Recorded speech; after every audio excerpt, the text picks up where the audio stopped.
Good morning everyone. My name is Nivesh Kashyap. I am student at Faculty of Law, University of Delhi. This is my second video regarding Patna Law Entrance Examination. So बहुत लोगों ने message किया था text में कि sir please detail analysis कीजिए syllabus का, किस तरीके से पढ़ा जाए, कौन कौन सा बुक्स हमें पढ़ना चाहिए, रेफ़र करना चाहिए. सो मेरा वीडियो रिगार्डिंग उसी सब के बेसिस पे है आज. So let's start the video. So first हम सिलेबस की बात करते हैं. आप जैसे ही पटना यूनिवर्सिटी के साइट पे जाओगे, सर्च करोगे पटना लॉ एंट्रेंस एग्जामिनेशन का सिलेबस, आपको सिलेबस 3 पार्ट्स में डिवाइड मिलेगा. First is GK, second is legal aptitude and awareness and third is current affairs. बस इतना ही आपको दिखेगा, नो बाइफर्केशन, नथिंग ऑल. और इसका ना तो प्रीवियस ईयर आपको मिलेगा कहीं मार्केट में कि प्रीवियस ईयर अवेलेबल है, उससे आपको आइडिया लग जाए कि किस तरीके से क्वेश्चन आ रहा है और किस तरीके से पूछा जा रहा है. आपको कुछ नहीं मिलेगा क्योंकि they will take back the question after you return from the examination hall. So जो इस एग्ज़ाम को दिया होगा उसी को पता होगा एक्चुअली में कि किस तरीके से क्वेश्चन आता है. उससे आगे आपको बहुत सारे साइट्स पे बहुत तरीके का कंटेंट मिलेगा, ये आता है वो आता है. बट मैं आज आपको क्लियर कर दूंगा कि मतलब किस तरीके से क्वेश्चन पूछा जाएगा. मैं बारी बारी से तीनों सेक्शन में क्या क्या पूछा जाता है उस पर आज डिटेल एनालिसिस करेंगे कि क्या पूछा जाता है. स्टार्ट करते हैं जीके से. तो आपको दिखता है जीके यानी कि जनरल नॉलेज. जनरल नॉलेज मतलब ये नहीं हिस्ट्री, पॉलिटी, इकोनॉमिक्स, इन सब से सिर्फ क्वेश्चन पूछा जाएगा उसमें. इस एग्ज़ाम का सबसे जो सीक्रेट है वो जीके सेक्शन में छुपा हुआ है, क्योंकि जीके सेक्शन जो होगा आपका 50 मार्क्स का है, यानी कि half of the weightage of the whole examination. आपका पूरे पेपर का हाफ जो है जीके से पूछा जाएगा. तो ऐसा तो नहीं है कि लॉ एग्ज़ाम है आपसे क्वेश्चन पूछ दिया जा रहा है, ज्योग्राफी से आपसे क्वेश्चन पूछ दिया जा रहा है कुछ ऐसे लाइक यूपीएससी बीपीएससी में जिस तरीके से क्वेश्चन पूछे, वो नहीं. इस तरीके का क्वेश्चन जीके का मतलब वो मत समझना कि आप स्पेक्ट्रम लेके बैठ जाओ या मतलब पूरा जीएस का बुक ले लो और उसको पढ़ने लग जाओ. That is wastage of time, nothing else. तो बताता हूँ जीके में क्या. इस एग्ज़ाम में जीके में ही इंग्लिश इंक्लूड होता है. यस, इंग्लिश का जो क्वेश्चन होगा जीके सेक्शन में ही इंक्लूडेड है. यानी कि जो आप एग्ज़ाम्स में सुनते हो, बहुत सारे लॉ एग्ज़ाम्स में इंग्लिश का क्वेश्चन पूछा जाता है. जैसे पैसेज पूछा जाएगा आपसे, सिनोनिम्स एंटोनिम्स पूछा जाएगा, इडियम्स फ्रेजेस पूछा जा सकता है. तो इस तरीके का जितना भी क्वेश्चन होता है इस एग्ज़ाम के पॉइंट ऑफ व्यू से जीके सेक्शन में ही इंक्लूडेड है. फर्स्ट तो 15 से 20 क्वेश्चन जो आपका होगा इंग्लिश का होगा, यानी कि सिनोनिम्स, एंटोनिम्स, इडियम्स फ्रेजेस और भी कुछ जो होता है miscellaneous kind of questions, they will ask in the GK section only. Second, आपने सुना होगा लॉजिकल रीजनिंग, यानी रीजनिंग का नाम सुना, रीजनिंग पूछा जाता है लॉ एंट्रेंस एग्जामिनेशन में. उसका क्वेश्चन भी इस एग्जामिनेशन में जीके सेक्शन में ही इंक्लूडेड होता है.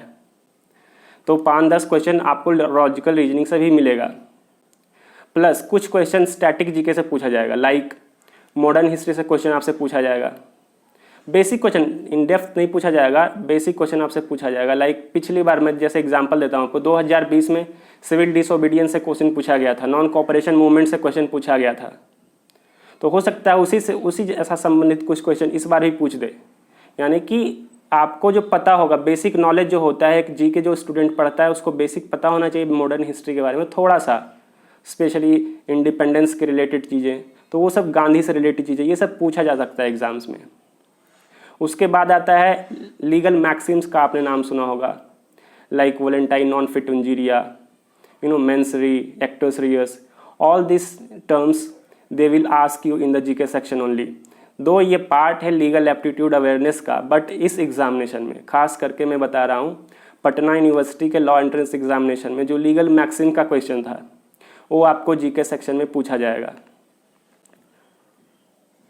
फिर आता है, हम बात करते हैं 50 मार्क्स का ये सब हो गया. बाकी आपको ज्योग्राफी से कुछ क्वेश्चन, कुछ स्टैटिक क्वेश्चन पूछा जाए, जैसे कि आप हो सकता है आपसे पूछ लिया जाए कि first chief justice of India कौन थे.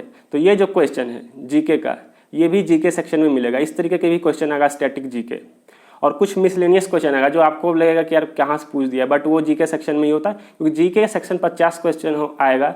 आपको 50 नहीं आ सकता है, मतलब हाँ 30 क्वेश्चन बिल्कुल ईजी होता है करने के लिए, आप कर सकते हो 30 क्वेश्चन. क्योंकि बहुत लोगों को पता नहीं होता ना कि इंग्लिश ही पूछेगा, वो इंग्लिश पढ़ के जाते नहीं एग्जाम में, उनको इंग्लिश दिख जाता है, they just fail to score the marks.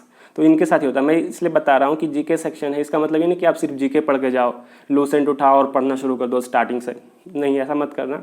English पढ़ो, लॉजिकल रीजनिंग पढ़ो, कुछ स्टैटिक जीके पढ़ो, कुछ हिस्ट्री पढ़ो, कुछ इकोनॉमिक्स का चल रहा होगा वो पढ़ो, उससे क्वेश्चन आता है इसमें। फिर आते हैं हम बात करते हैं लीगल एप्टीट्यूड एंड अवेयरनेस। और एक और पॉइंट जो कॉन्स्टिट्यूशन होगा, बहुत सारे लोग इसमें कन्फ्यूज हो जाते हैं कि कॉन्स्टिट्यूशन का जो जीके में आएगा या लीगल एप्टीट्यूड में आएगा। तो I want to make it clear, यहीं पे कर देना चाहता हूँ कि जो कॉन्स्टिट्यूशन का पार्ट है वो आपको लीगल एप्टीट्यूड एंड अवेयरनेस वाला जो सेक्शन है 25 क्वेश्चन का, उसमें पूछा जाएगा। यानी कि 25 क्वेश्चन आएगा आपको लीगल अवेयरनेस से, उसमें 18 से 20 क्वेश्चन जो होगा वो पॉलिटी से होगा, यानी constitution, fundamental rights, fundamental duties, preamble, making of the constitution, parliament, judiciary, ये सब जो इंपॉर्टेंट टॉपिक है इससे पूछा जाएगा। बिल्कुल ईजी क्वेश्चन होता है, उतना डरने की बात नहीं है। आप किसी भी बुक से इसको पढ़े होगे तो पता चल गया होगा किस तरीके का क्वेश्चन आता है। उसके बाद हम आते हैं और 4-5 क्वेश्चन जो बचा, 8-7 क्वेश्चन जो लीगल अवेयरनेस, जो टिपिकल लीगल एप्टीट्यूड कहते हैं जिसको, जैसे टॉर्ट्स हो गया, कुछ क्वेश्चन आईपीसी के हो सकते हैं, कुछ कॉन्ट्रैक्ट के। तो मैं बताऊंगा सोर्सेज की किस तरीके से पढ़ना है आपको, कहाँ से क्या पढ़ना है। तो ये 25 क्वेश्चन होगा, इस तरीके से आएगा। रिमेनिंग 25 क्वेश्चन जो है करंट अफेयर्स कवर करता है। करंट अफेयर्स पिछले 1 साल का करंट अफेयर्स आपसे पूछ लिया जाएगा। बहुत लोग क्या करते हैं कि 2021 में सपोज एग्जामिनेशन होने वाला है तो 2021 का करंट अफेयर्स पढ़ेंगे पिछले 6 मंथ का, बाकी छोड़ देते हैं। ऐसा कभी मत करना। 2020 में भी कुछ इंपॉर्टेंट इवेंट होते हैं, कुछ इवेंट्स ऐसे होते हैं जो 1 साल में एक ही बार होता है। सपोज करो नोबेल प्राइज़ ऐसा है कि मतलब साल में वो एक ही बार मिलेगा। तो 2020 का भी देख के चले जाना। हो सकता है आपका पेपर ऑलरेडी सेट हो चुका होगा, क्योंकि कोविड की वजह से एग्जाम डिले हुआ है ना, पेपर हो सकता है मे भी सेट कर दिया हो उन्होंने पहले ही। तो आप 2020 का भी थोड़ा इंपॉर्टेंट अवार्ड्स जो साल में एक बार ही होता है, कुछ इंपॉर्टेंट अपॉइंटमेंट जो पिछले साल हुए इस साल तक अभी चलता आ रहा है, तो उसको देख लीजिएगा आप लोग। बाकी करंट अफेयर्स किसी भी मैगजीन से आप पढ़ सकते हैं, कोई भी आपके अकॉर्डिंग मैगजीन जो अच्छा लगे। यूट्यूब से कवर कर सकते हो मंथली वाइज करंट अफेयर्स। तो करंट अफेयर्स के लिए उतना इशू नहीं है। करंट अफेयर्स में 25 क्वेश्चन आएंगे, आप इजीली कर लोगे, क्योंकि बहुत टफ डिफिकल्ट क्वेश्चन नहीं आता है। फिर हम बात करते हैं रिसोर्सेज की, हमें पढ़ना कहाँ कहाँ। तो मैं स्टार्ट करता हूँ रिसोर्सेज के बारे में। ये बुक है LLB करके, सिंगल पब्लिकेशन की बुक आती है, जस्ट यू कैन सी इस तरीके से। तो आप इसको अगर बहुत लोग आप पढ़ भी रहे हो इसको, अगर जो और भी लॉ एंट्रेंस का एग्जाम दे रहे होंगे तो उनको पता होगा कि ये इस बुक के बारे में।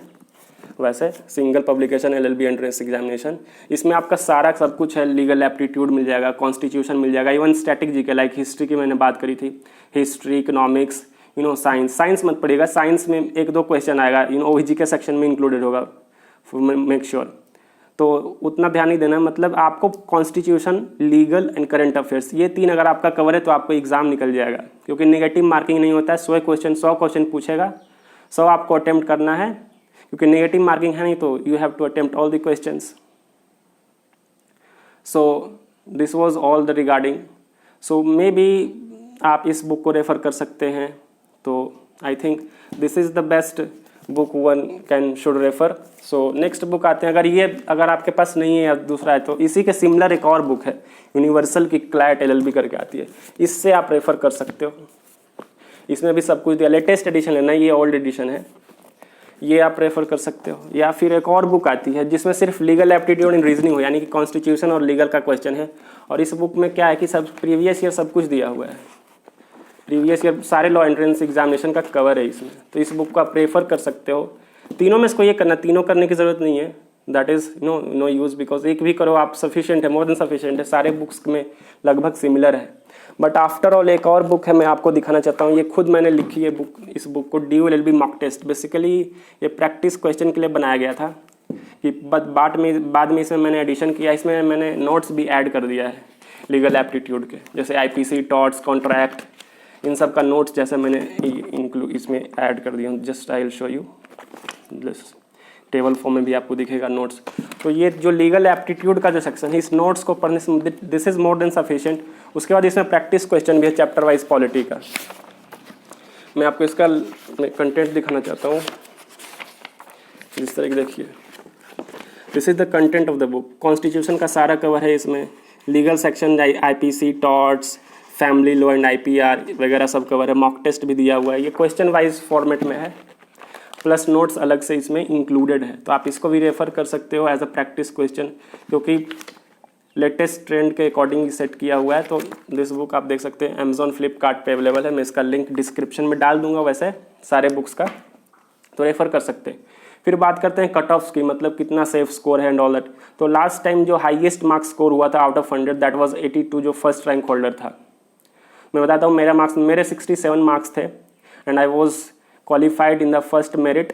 तो और मेरा 47th रैंक था। अगर आप जनरल कैटेगरी में हो तो 65 plus is a very safe score. मतलब 65 अगर आप करते हो तो फर्स्ट नहीं तो सेकंड कट ऑफ आते आते तक you will get the admission. लेकिन किसी का कैटेगरी होगा, कोई OBC, EWS, SC ST, तो even 60 plus is good score. But इसमें प्रॉब्लम ये है कि जो पटना यूनिवर्सिटी के स्टूडेंट हैं उनको 55% रिजर्वेशन होता है। यानी कि अगर सपोज 300 सीट है, जो कि पिछले साल 300 सीट था, तो 55% ऑफ 300 जो सीट होगा वो पटना यूनिवर्सिटी स्टूडेंट्स के लिए एप्लीकेबल है। इट मीन्स जो पटना यूनिवर्सिटी का स्टूडेंट होगा, चाहे वो BA आर्ट्स का हो, साइंस का हो, कुछ भी, अगर वो इस एग्ज़ाम में अपीयर होता है तो उसके लिए रिजर्वेशन है, तो उनके लिए एडेड एडवांटेज होता है। लेकिन जो बाहर वाले स्टूडेंट हैं उनके लिए कोई रिजर्वेशन नहीं है। ये है, हाँ, कैटेगरी रिजर्वेशन आपको मिलेगा, अगर आप OBC को है तो वो रिजर्वेशन आपको मिलेगा, बट यूनिवर्सिटी का रिजर्वेशन आपके पास नहीं है। तो मतलब आपको स्कोर करना पड़ेगा थोड़ा बेहतर उन लोगों से, क्योंकि आउट ऑफ 300 165 सीट्स तो उनके लिए ही एप्लीकेबल है। तो I think you should work hard. So this was all from my side. Thank you and have a nice day.